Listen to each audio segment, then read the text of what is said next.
राधे राधे। राधा रानी की कृपा आप सब पर बनी रहे। ओम नमः शिवाय। आज हम शुक्र प्रदोष व्रत की कथा सुनेंगे, तो चलिए हम प्रदोष व्रत की कथा शुरू करते हैं। सूत जी बोले, प्राचीन काल की बात है, एक नगर में 3 मित्र रहते थे। तीनों में ही घनिष्ठ मित्रता थी। उनमें से एक राजकुमार, दूसरा ब्राह्मण पुत्र, तीसरा सेठ का पुत्र था। राजकुमार व ब्राह्मण पुत्र का विवाह हो चुका था। सेठ के पुत्र का विवाह के बाद गोना नहीं हुआ था। एक दिन तीनों मित्र आपस में स्त्रियों की चर्चा कर रहे थे। ब्राह्मण पुत्र ने नारियों की प्रशंसा करते हुए कहा, नारीहीन घर भूतों का डेरा होता है। सेठ पुत्र ने यह वचन सुनकर अपनी पत्नी को लाने का तुरंत निश्चय किया। सेठ का पुत्र अपने घर गया और अपने माता पिता से अपना निश्चय बताया। उन्होंने बेटे से कहा, शुक्र देवता डूबे हुए हैं। इन दिनों में बहू बेटियों को उनके घर से विदा कर लाना शुभ नहीं है।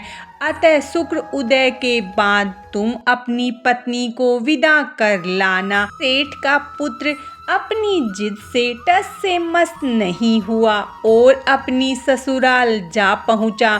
सास ससुर को उसके इरादे का पता चला। उन्होंने इसको समझाने की कोशिश की, किंतु वह नहीं माना। उन्होंने विवश हो अपनी कन्या को विदा कर दिया।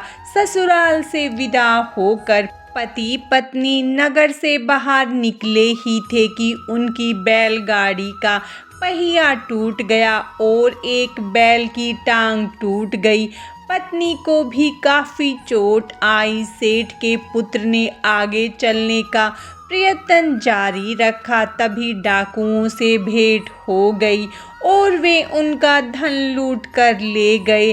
सेठ पुत्र पत्नी सहित रोता पीटता अपने घर पहुंचा।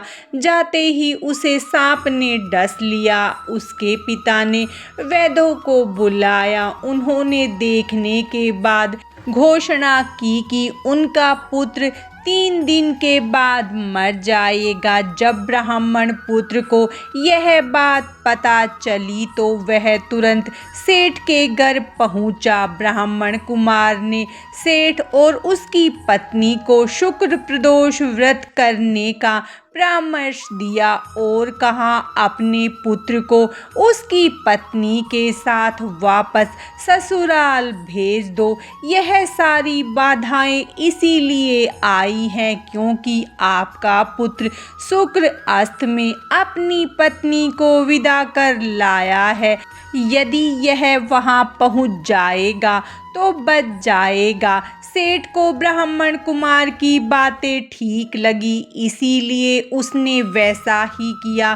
ससुराल पहुंचते ही उसके पुत्र की हालत ठीक होने लगी और माता पिता के शुक्र प्रदोष का व्रत करने से उसके पुत्र के सभी कष्ट टल गए। शेष जीवन आनंद पूर्वक व्यतीत किया और अंत में वह पति पत्नी दोनों स्वर्गलोक को विमान द्वारा गए। शुक्र प्रदोष व्रत की कथा समाप्तम।